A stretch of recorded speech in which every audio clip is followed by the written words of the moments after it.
let's get into it. This is going to be this episode.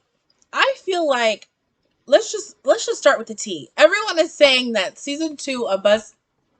It's not BuzzFeed Unsolved. I'm not starting over. I'm not starting over again. Whatever happens in this video happens. Anyway, the latest season of Unsolved Mysteries. Let me consult my notes. Why do I have notes if I'm gonna say the wrong thing? Anyway, everyone is saying the second season of Unsolved Mysteries isn't as good as the first season. I will say that I'm just gonna talk about one episode here. This episode to me is pretty good, but it's really sad. I felt like the new series is kind of, it's like, aren't all unsolved crimes kind of sad though? This is just sad. It's just a sad episode. To me, it's really sad. No, it's her. It's just this little Italian mama. Okay, little Italian mama. What happened to her? What happened to her? It's sad.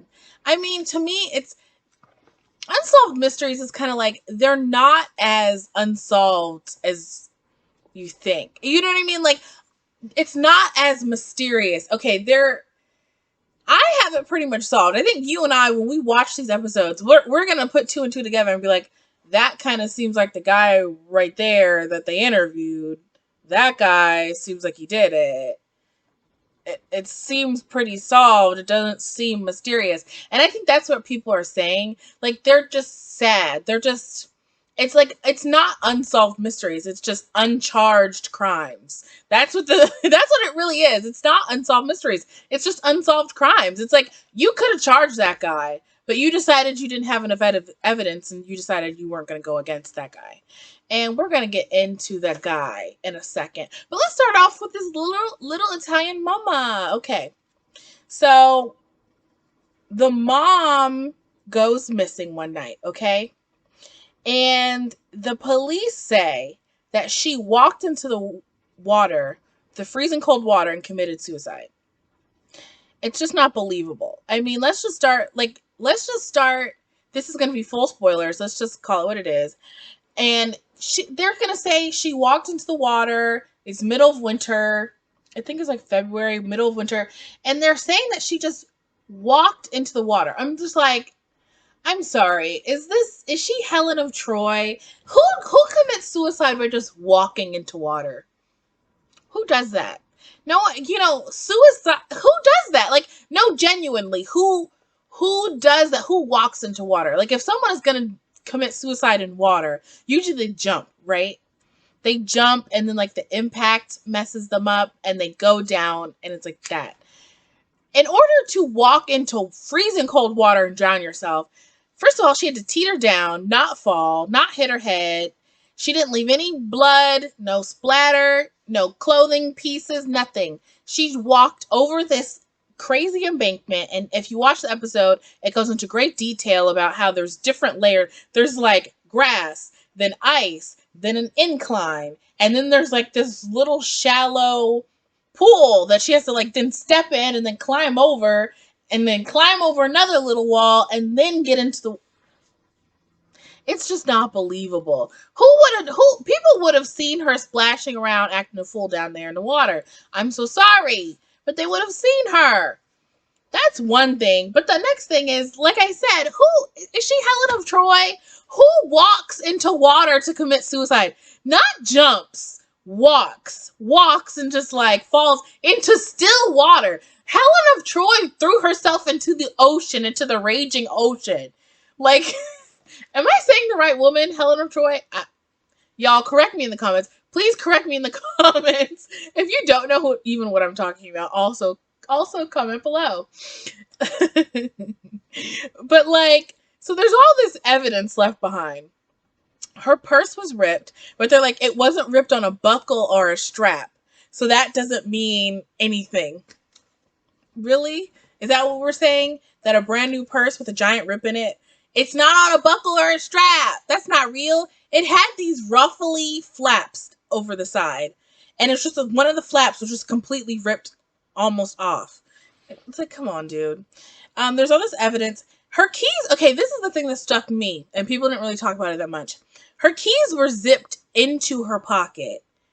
but her car was left unlocked. You see what I'm saying? Like, her car was left unlocked with her purse.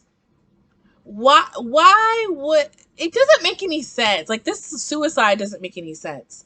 Like, if you were going to commit suicide, most people who commit suicide want to be found, or they want to completely disappear. Like, they're not halfway. They're like, I want everyone to find my car, but I want to jump in the river and float away and have no one find me. Come on now. It doesn't make any sense.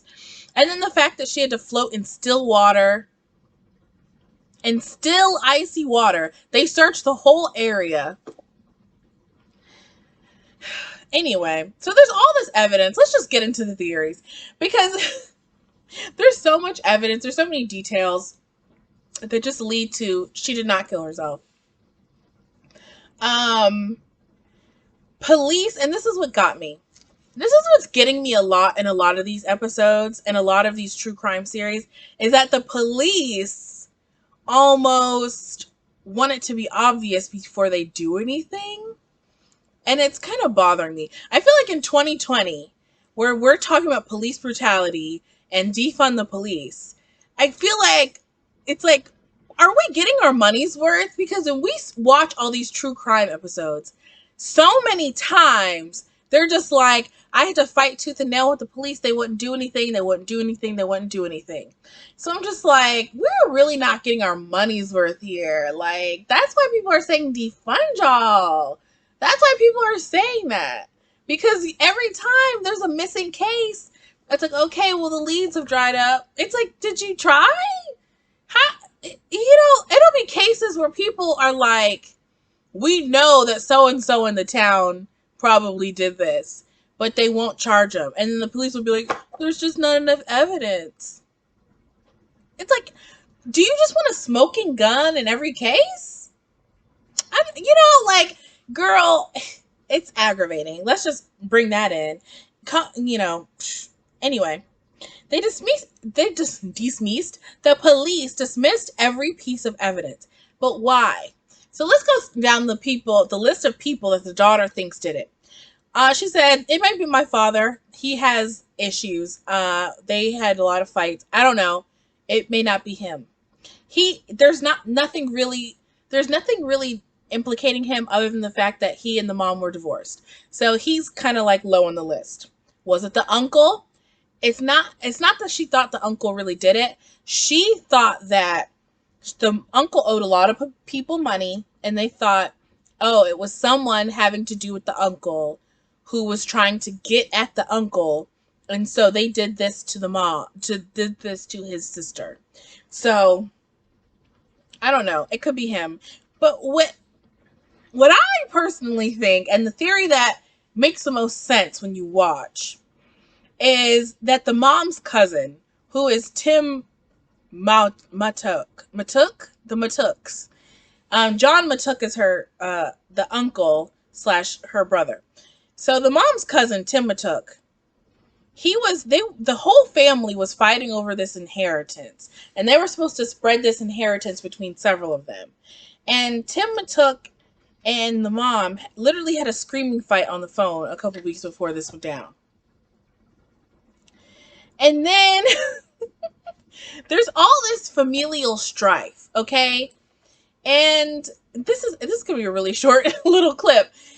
All of this familial strife, and the police say, and by the way, the cousin is a cop. I literally have it written with an underline in a different color. He's a cop. So this Tim Matuk is a cop, but the cops don't think that he did it.